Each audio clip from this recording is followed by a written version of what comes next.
Hello everyone. তো আমি এই ভিডিওতে একটা জিনিস ডিসকাস করতে চাই। হচ্ছে how many wealthy Indians are there in our country, how many wealthy Indians. তো এমনিতেই আমি অনেক দিন আগে এই ভিডিওটা বানাতে চেয়েছিলাম, কিন্তু স্যাডলি বানাতে পারিনি। কিন্তু এখন আমার খুব ইচ্ছে হচ্ছে এই ভিডিওটা, এই টপিকটার উপরে বানাতে। কেন কি I am literally I have to, মানে একটা ছেলে কি মেয়ে আমি জানি না, আমি একটা সোশ্যাল মিডিয়া প্ল্যাটফর্মে, ইনস্টাগ্রাম হোক কি অন্য জায়গায় হোক, আমি জাস্ট ও পোস্ট করেছিল একটা লিস্ট, বিলিয়নার্সের লিস্ট। আমি অনেক দিন ধরেই ফাইট করে যাচ্ছি ওইটার ব্যাপারে, because it is not real, it is not real. আর আমি আমি চেকও করলাম, আমি মোবাইল দিয়ে চেকও করেছি কটা কটা how many wealthy people are there, and it is sadly very less. ইন্ডিয়াতে population of 1.5 billion people are there. Billion মানে 150 কোটি, 150 কোটি লোকের মধ্যে কটা কটা লোক। তো আমি আমি এক্ষুনি দেখলাম 185 বিলিয়নার্স আর দেয়ার। ওই ছেলেটা খালি বলে আছে 185 বিলিয়নার্স, আর এখন আবার চেক করলাম তো হলো 120 বিলিয়নার্স দেখাচ্ছে অ্যাজ অফ 2024। 185ও হতে পারে, 120ও হতে পারে, কোনো কেউ জানে না, তার চেয়েও নিচেও হতে পারে। This is just a estimate, normal এস্টিমেটটা দেখাচ্ছে। আর আমি আমি খালি ওকে ওকে বলেই যাচ্ছি যে please, please don't argue with me. I have other things to do, I have other works to do. Please don't argue with me with this nonsense, with this how many billionaires. খালি ও বলে যাচ্ছে why am I, মানে আমি নিচে কেন দেখাতে চাইছি ইন্ডিয়াকে। আমি নিচে কিছুই দেখাচ্ছি না, I am just telling the reality.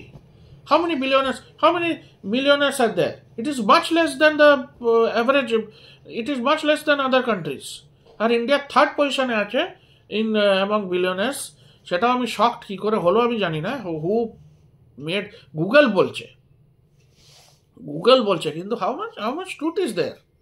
আমি ওখানে লিখেছিলাম condition of the roads, condition of the hospitals, condition of the air, food, water, এগুলো আমি লিখেছিলাম। আর আমি বলেছিলাম যে how many people have farm houses, how many people have actually iPhones and এই বড় বড় গ্যাজেট ইউজ করছে, কটা লোক আছে। আমরা তো সব 30-40 হাজার টাকারই, ওই 30-40 হাজার টাকা, কেউ কেউ 20,000 টাকা, 10,000 টাকার মোবাইল ইউজ করছে। আর কেউ কেউ হাউ মেনি পিপল এই ল্যাপটপ কত 20-30 হাজার টাকার আমরা ইউজ করি, আমরা বেশি ইউজও করি না। 50-60,000 যদি ইউজ করে সে লাকি। আর এখনও অ্যাভারেজ ইন্ডিয়ান স্যালারি আমরা যদি দেখি, এখনও 20,000 থেকে 25,000, বেশি না। 50,000 স্যালারি যে পাচ্ছে সে খুব ওয়েল টু ডু, মানে সে খুব ফরচুনেট, কেন কি আমি নিজে দেখেছি একটা একটা বাড়িতে যে এই তো আমার নিচেই থাকে ব্যাংকে কত ব্যাংকে কাজ করে, from the morning till evening কাজ করে, ওদের স্যালারি 10-15,000। আমি এমনি বলছি 10-15,000 কি 20,000 হবে। 20,000 পুরো মাস ওদের চালাতে হবে, ওদের মা থাকছে, ওদের ব্রাদার থাকছে, কি করে চলবে। 3-4 জন ওদের ফ্যামিলি মেম্বার, 4-5 জন করে ফ্যামিলি মেম্বার, উইথ 20,000 স্যালারি ওদের চালাতে হবে। ইট ইজ স্যাডলি বাট ট্রু। এই এই যে জোম্যাটো কি আপনার ওই বাইক, যে ওই ডেলিভারি বয় কি অ্যামাজন যে ডেলিভারি করে, তারাও 20,000 কত পায়, 20,000 30,000 কত পায়, বেশি তো পায় না। ডেলিভারি ওরা খালি টিপ চাইতে থাকে, এসেই খালি চাইবে, টিপ চাইতে থাকবে। আমি কি টিপ দেবো? আরে whatever you are earning, you are getting from there, what will I give. সেদিনকে আমি ফুড অর্ডার করেছি, সেখান থেকে টিপ চাইছে। আমি বললাম আমি তো টিপ দিতে পারবো না, অলরেডি অর্ডার অ্যাবাভ 1,000 রুপিস হয়ে গেছে, 1,500 মতন হয়ে গেছে, আমি ফুড অর্ডার দিয়েছি, আবার কি টিপ দেবো। ওরা ওগুলো থেকে যারা কম কম দামি আনে তাদেরকে অতটা চায় না, যারা একটু বেশি দাম আনবে, যারা একটু বেশি স্পেন্ড করবে, তাদেরকে এসে টিপ চাইতে থাকবে। সেদিনকে রাত্রির 11টার সময় আমি ব্লিঙ্কিট থেকে একটা জিনিস এনেছিলাম, একটা বেল্ট।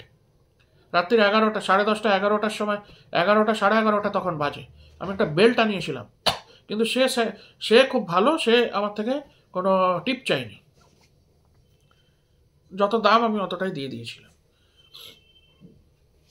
তো এটাই হচ্ছে ডিফারেন্স। আর আমরা আমরা খুব ইয়ে করতে থাকি, এখনো আর্গু করে আছে। আমি দেখলাম কমেন্ট সেকশনে আবার আর্গু করছে, ও বলছে ক্লিনারের স্যালারি নাকি 30,000। আরে আমার এখানে দারোয়ানরা 12,000 টাকা পায়,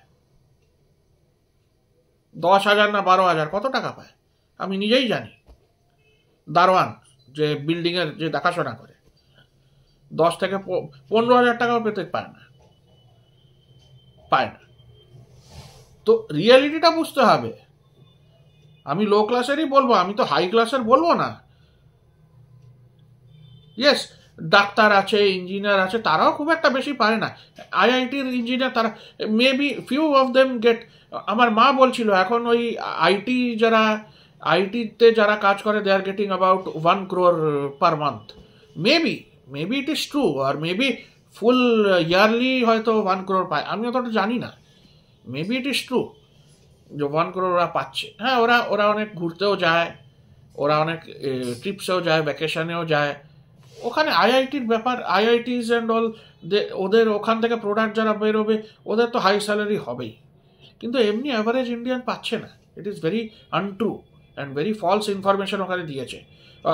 ও আমার সঙ্গে পুরো লড়াই করছে কমেন্ট সেকশানে, এভরি টাইম লড়াই করে যাচ্ছে। লড়াই করার তো কিছুই নেই, I am just spreading the রিয়েলিটিটা বলা ইজ নট রং, কিন্তু spreading false information, false negative there, নিজেকে বড় বলার। দেখো ইন্ডিয়া, ইট ইজ স্যাডলি, আমি তো ওকে বললাম যে ইন্ডিয়ার ওই ওই বাজে খাবার ওই ভিডিওগুলো দেখে আমি কি এখন ওটার থেকে আমি কি পজিটিভ নেব? আমি তো কিছুই নিতে পারবো না। Whatever I am seeing, I am telling on social media, whatever they are showing, I am telling. তো ওখানে আমি তো কিছু নিতে পারবো না। রিয়েলিটি, ইন্ডিয়ার টপ 1% কটা আছে? ওই যদি 125 বিলিয়নার্স, 120 বিলিয়নার্স কি 185 বিলিয়নার্স হয়, আমাদের সার্টেনলি ওটা নিয়ে কনসার্নই থাকতে হবে না। কেন কি ওরা টপ 1% কটা আছে? In a country of 150 crores, maximum ওই 20-25 স্যালারি, 20-25,000 স্যালারি পার মান্থেই আছে এখন অবধি। Till now it is sadly this is the reality. 10,000 টাকার মোবাইল ইউজ করবে, 5,000 টাকার মোবাইল ইউজ করবে, কেউ 10-15,000 টাকার মোবাইলই সবাই ইউজ করে, 20,000 টাকা সেটাও অনেক বেশি বলছি। অনেক লোক তো কম দামি মোবাইল ইউজ করে। মানে আমি বলছি না যে খুব মানে ভালো, আমি যে খুব একটা হাই এন্ড ইউজ করি সেটাও না। আমি তো একটা বলি, I am not rich and certainly others are also not very rich. কটা অ্যাক্টার আছে যারা অনেক রিচ, যারা অ্যাক্টিং করে, ইয়েস দে আর রিচ, কিন্তু ওদের মতন একটা নর্মাল সিটিজেন তো রিচ হতে পারবে না। ওরা তো ফিল্ম করে crores of rupees they are getting. তারপরে ফ্যাশন ইন্ডাস্ট্রিতে ওদের ঢুকিয়ে দিচ্ছে, তারপরে গান আছে, এন্ডোর্সমেন্টস আছে, তারপরে অনেক কিছু বিজনেস আছে।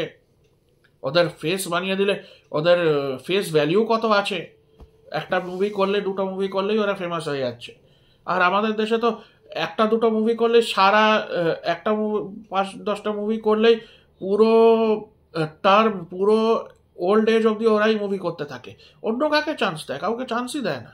This is the reality. কাউকে চান্স দিতে চায় না। খালি ওদের ফ্যামিলি থেকেই আসবে, ওদের ছেলেমেয়েরাই হবে, কি ওদের রিলেটিভ কেউ একটা হবে, ওদের ফ্যামিলি থেকেই হতে থাকবে, আর কেউ হয় না। তো এটাই হচ্ছে রিয়েলিটি, যে